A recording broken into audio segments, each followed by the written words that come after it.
Welcome in this channel.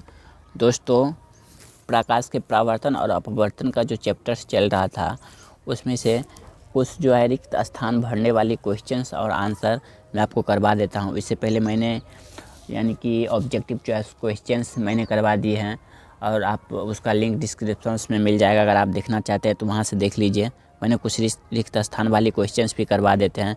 मुझे आशा है कि अगर इस दोनों यानी कि प्रकाश का परावर्तन और अपवर्तन से कोई भी क्वेश्चंस आएगा तो आप उसको छोड़ के नहीं आइएगा। ये वीडियो और हमारे जितने भी प्रकाश के परावर्तन और अपवर्तन है, ये एक्चुअली चार भाग में इसे मैंने डिवाइड कर दिया। 4 भागों में मैंने वीडियो दे दिया। यानी कि ऑब्जेक्टिव चॉइस जो है अपवर्तन का एक वीडियो में बना दिया, परावर्तन का एक वीडियो में बना दिया, रिक्त स्थान भरने वाले को एक वीडियो में बना दिया। यानी कि अपवर्तन वाले रिक्त स्थान जो है उसको मैंने एक वीडियो में बना दिया और परावर्तन का जो रिक्त स्थान है उसको मैंने एक वीडियो में बना दिया है। तो चलिए बिना समय व्यतीत किए हुए हम इस क्वेश्चंस को देखते हैं, जो भी फिलिंग्स करने वाले हैं यानी कि रिक्त स्थानों को भरने वाले क्वेश्चंस हैं, हम उसको देख लेते हैं। क्या कि पहला क्वेश्चंस क्या है, प्रकाश की चाल सबसे अधिक होती है, यानी कि प्रकाश की चाल सबसे अधिक किस माध्यम में होती है। तो आपको पता होगा कि निर्वात में प्रकाश की चाल सबसे अधिक होती है, जहाँ कितनी होती है 3 × 10⁻⁸ यानी 3 × 10⁸ मीटर पर सेकेंड होती है। कितना होता है 3 × 10⁸ मीटर पर सेकेंड। तो यहाँ पे क्या हो जाएगी निर्वात, यानी कि सबसे अधिक प्रकाश की चाल कहाँ होती है तो निर्वात में होती है। एक का तो होगा। उसके बाद देखिए पानी भरे कांच के गिलास में रखा नींबू अपने आकार से कैसा दिखता है, इसके लिए जगह छोड़ दिया है। अगर किसी गिलास में हम कोई गिलास ले लेते हैं, उस गिलास में पहले क्या कर दीजिए, आप ये घर पे भी देख लीजिएगा करके, कोई गिलास ले लीजिएगा कांच का, अक्सर होते ही ये सबके घरों में, उसमें पानी भर के और आप उसमें नींबू गिराइएगा, उसमें क्या कीजिएगा नींबू डालिएगा। तो वो नींबू आपका जो है ना पहले के आकार से कैसे दिखता होगा, है ना। पहले जितना बड़ा नींबू था उससे क्या बड़ा दिख रहे हैं या छोटा, तो ये आप खुद दे कर लीजिएगा, या फिर मैं आपको इसको बाद में बताऊंगा, क्योंकि ये सिंपल लॉजिक वाले हैं। क्योंकि हम जब भी गिलास में पानी डाल करके उसमें नींबू आप कई बार तो करके देख भी चुके होंगे, तो आप वहाँ पे देखिए कैसा बनता होगा, तो वो अपने आकार से बड़ा बन जाते हैं। मैं बता देता हूँ, लेकिन फिर भी आपको कभी मौका मिले तो घर पे ज़रूर ट्राई करके देखिएगा, 2 मिनट भी नहीं लगेगा आपको फिर भी। चलिए चौथा नेक्स्ट क्वेश्चन देखते हैं 4 का, कि पानी में प्रकाश का वेग 3 × 10⁸ मीटर पर सेकेंड से होता है। यानी कि 3 × 10⁸ मीटर पर सेकेंड किसका है चाल, ये प्रकाश का है, लेकिन कहाँ पे है तो ये निर्वात का है। कहाँ का है निर्वात का। 3 × 10⁸ मीटर पर सेकेंड निर्वात में है, यानी कि वायु में है। लेकिन हमें कहाँ पूछ रहा है, तो यहाँ पे कहाँ पूछ रहा है पानी में, यानी कि पानी में प्रकाश का वेग कितना होता है तो निर्वात से कम होता है। यहाँ पे मान नहीं पूछ रहा है, पानी में प्रकाश का वेग 3 × 10⁸ मीटर पर सेकेंड से होता है, कितना होता है तो पानी में क्या हो जाएगा कम हो जाएगा, है ना। पानी में प्रकाश का वेग क्या हो जाएगा, तो पानी में कितना हो जाएगा कम हो जाएगा। तो पानी में निर्वात का ये जो पानी में जो है प्रकाश का वेग कितना होता है, पानी में होता है 1.33। पानी में कितना होता है 1.33।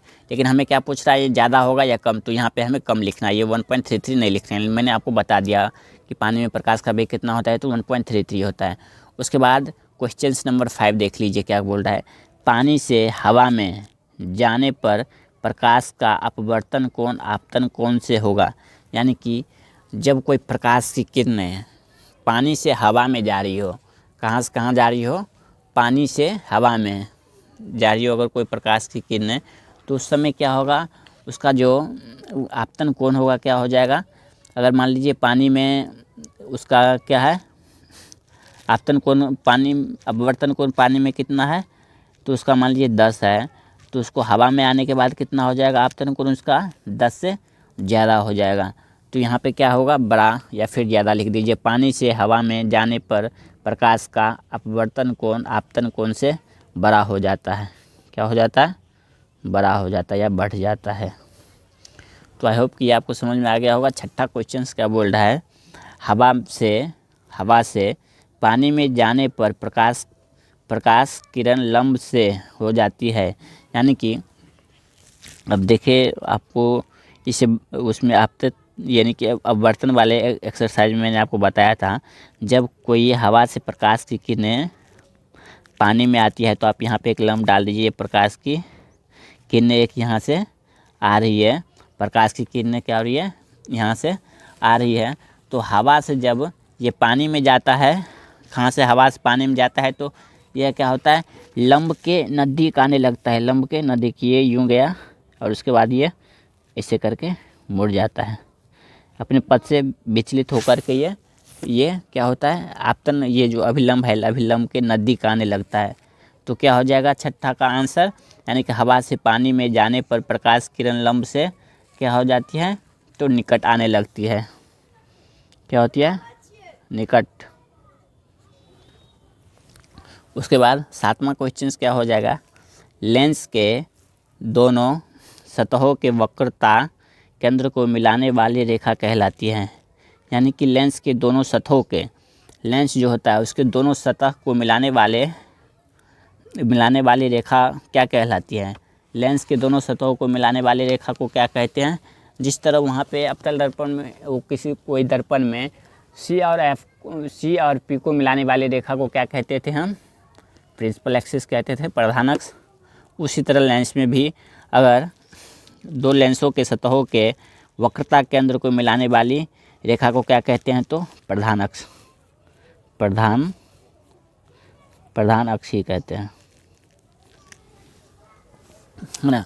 उसके बाद क्वेश्चन नंबर 8 है। क्वेश्चन नंबर 8 क्या बोल दिया कि प्रधान अक्ष पर अनंत दूरी पर रखे बिंदु वस्तु का प्रतिबिंब जहाँ बनता है उसे कहते हैं।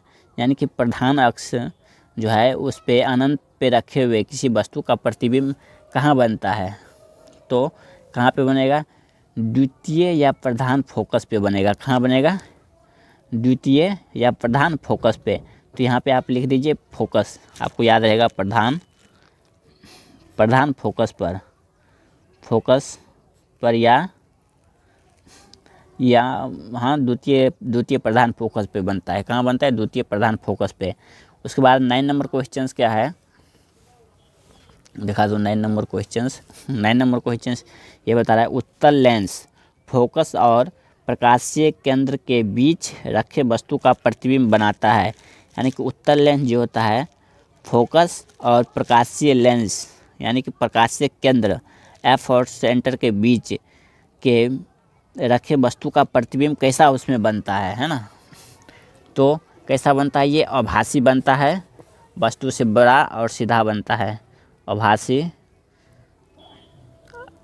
बनता है, वस्तु से कैसा बनता है, बड़ा, वस्तु से बड़ा बनेगा और ये सीधा बनेगा। कैसा बनेगा, सीधा। उसके बाद है अवतल लेंस बनता है वस्तु से प्रतिबिंब। यानी कि अवतल लेंस बनाता है वस्तु से प्रतिबिंब। यानी कि अवतल लेंस किस तरह के वस्तु से, मान लीजिए अगर वस्तु बड़ा है या चाहे वस्तु के साइज से कैसा प्रतिबिंब बनाता है अवतल लेंस, तो अवतल लेंस वस्तु के साइज से कैसा प्रतिबिंब बनाता है, तो स्मॉल यानी कि छोटा। कैसा बनाता है, छोटा। देख लीजिए अवतल लेंस बनाता है वस्तु से छोटा प्रतिबिंब। ये क्वेश्चंस आने की संभावनाएं हैं या फिर आ सकती है, इसी को घुमा फिरा करके दे दे, है ना। तो आप उसे मार के आ जाइएगा। उसके बाद 11 नंबर क्वेश्चन है क्या, उत्तल लेंस की प्रकृति है। यानी कि उत्तल लेंस की प्रकृति क्या है, तो उत्तल लेंस की प्रकृति क्या है, अभिसारी। उत्तल लेंस की प्रकृति क्या है, अभिसारी। ये और एक 12 नंबर क्वेश्चन पहले देख लीजिए, अवतल लेंस की प्रकृति क्या है। अवतल लेंस की प्रकृति क्या है, तो अपसारी होती है, जिसे इंग्लिश में डाइवर्जिंग कहते हैं, अपसारी। सारे ये दोनों क्वेश्चंस बहुत वीवीआई है। ये कई बार पूछ चुका है कि अवतल लेंस की प्रकृति कैसी होती है, अभिसारी, या फिर ये उत्तल लेंस की प्रकृति कैसी होती है, अभिसारी। अवतल लेंस की प्रकृति कैसी होती है, तो अपसारी। ये दोनों क्वेश्चंस को आप अच्छा से एक बार देख लीजिएगा, क्योंकि ये दोनों क्वेश्चंस बहुत वीवीआई है, कई बार पूछ चुका हुआ है। क्या कि अवतल लेंस की प्रकृति कैसा होता है, तो अपसारी, और उत्तल लेंस की प्रकृति कैसा होता है, तो अभिसारी। इसको अपसारी को इंग्लिश में कहते हैं डाइवर्जिंग, और इसको कन्वर्जिंग कहते हैं, अभिसारी को। तो ये दोनों क्वेश्चंस आप ज़रूर देख लीजिएगा अच्छा से। क्या कि उत्तल लेंस की प्रकृति अभिसारी होती है और अवतल लेंस की प्रकृति अपसारी होती है ना। अब उसके बाद 13 नंबर क्वेश्चंस देखिए। 13 नंबर क्वेश्चंस क्या है, प्रकाश केंद्र से जाने वाली किरण, प्रकाश केंद्र से जाने वाली किरण क्या है, प्रकाश केंद्र से जाने वाली किरण अविचलित निकलती है। यानी कि जो प्रकाश का केंद्र होता है वहाँ से कैसा किरण निकलता है, तो अविचलित किरण निकलता है। वो कैसा निकलता है, अविचलित किरण निकलता है ना। उसके बाद 14 नंबर क्वेश्चंस क्या बता रहा है, आपको ये अच्छा से कर दे ताकि ये दिखे। यस, 14 नंबर क्वेश्चंस क्या कह रहा है, एक लेंस पर अभिसारी किरणपुंज आपतित होने पर, एक लेंस पर अभिसारी किरणपुंज आपतित होने पर निर्गत किरणपुंज समांतर हो जाती हैं। वो लेंस है, कोई एक लेंस है जहाँ पर आपतित किरणपुंज आपतित अगर हम करते हैं तो वो समांतर हो जाता है। वो कौन सा ऐसा लेंस हो सकता है, आप बताइए।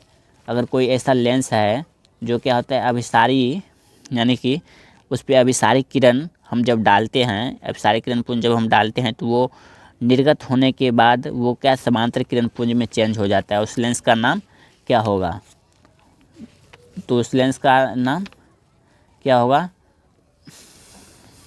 तो वो लेंस है, तो वो लेंस किस प्रकार के लेंस हो जाएंगे, तो अवतल लेंस। कैसा लेंस हो जाएगा, अवतल। तो कैसे, तो अवतल लेंस की ही ना गुण है कि यानी कि अभिसारी, कोई प्रकाश की किरण फैलती हुई आ रही है, अपसारित होती हुई आ रही है, तो फिर क्या हो, किरण उसको फैला देता है, तब ना इससे दृष्टि दोष को क्या किया जाता है, ठीक किया जाता है। इससे निकट दृष्टि दोष को ठीक किया जाता है। तो इसमें क्या हो जाएगा कि ये अवतल लेंस हो जाएगा। उसके बाद है, लेंस पर समांतर किरणपुंज आपतित होती हैं जो निर्गत होने पर अभिसारी किरणपुंज में बदल जाती है। लेंस है, अगर किसी लेंस पर समांतर किरणपुंज आ रही है तो वो आपतित होने के बाद अपसारी हो जाती है, यानी कि फैल जाती है। तो वो कौन सी किरण होगी, वो कौन सी लेंस होगी, 15 नंबर में कौन सी लेंस होगी, वो भी अवतल ही लेंस होगा। क्यों, क्योंकि आप देखिए इसी का तो ये उल्टा कर दिया है ना, तो इसका भी क्या हो जाएगा, अवतल लेंस। सॉरी दिख नहीं रहा है ना, अवतल लेंस हो जाएगा। उसके बाद है 5 डायऑप्टर के लेंस की फोकस दूरी क्या होगा, तो इसका फॉर्मूला क्या होता है, P=1/f। तो यहाँ पे क्या दिया है, डायऑप्टर, 5 डायऑप्टर, तो ये P का ये पावर होता है, इसका P का ही क्या दिया गया है, ये 5 डायऑप्टर इसका होता है। तो यहाँ पे आप लिख दीजिए 5 × 1/f। तो हमें क्या निकालना है, f निकालना है। तो f = कितना हो जाएगा, 1/5। ये किस में निकला, ये मीटर में निकला है। इसको सेंटीमीटर में चेंज करने के लिए क्या करेंगे, हम 100 से गुना कर देंगे। तो ये 5 × 1 = 5, 5 × 20 कितना हो जाएंगे, 100। तो इसका कितना निकल जाएगा, 20 सेंटीमीटर। 5 डायऑप्टर की फोकस दूरी है तो इसके कितने हो जाएंगे, 20 सेंटीमीटर। ये किस तरह हुआ, ये अच्छा सा आप जानना चाहते हैं तो मैंने न्यूमेरिकल का पूरा क्लास दे दिया है, वहाँ से आप इसको देख सकते हैं। हमारे प्लेलिस्ट में जाकर के न्यूमेरिकल से चेक कीजिएगा, वहाँ पे आपको ये मिल जाएगा। इससे भी बहुत जितने भी यानी कि डायऑप्टर को चेंज करना या फिर जो भी था इसमें जितने भी ये न्यूमेरिकल्स वाले क्वेश्चंस आएंगे, मुझे जिस संभावना है वो सब मैंने एक वीडियो में डाल रखा है पहले से ही। चलिए देखते हैं उसके बाद 17 नंबर क्वेश्चंस क्या है, जो कि लास्ट और आखिरी क्वेश्चंस है इस एक्सरसाइज का। किसी उत्तल लेंस द्वारा क्या है, किसी उत्तल लेंस द्वारा छोटा वास्तविक प्रतिबिंब तब बनता है जब वस्तु की दूरी, यानी कि किसी उत्तल लेंस द्वारा छोटा वास्तविक प्रतिबिंब तब बनता है जब वस्तु की दूरी कहाँ पे हो, यानी कि कौन सी ऐसी लेंस है जो किसी वस्तु का छोटा और वास्तविक प्रतिबिंब बनाता है। तो उस समय में वस्तु कहाँ पे रहनी चाहिए, तो उस समय वस्तु की दूरी क्या होगी, 2f, यानी कि दूसरी ओर फोकस पे यानी कि 12 पे रहेगी।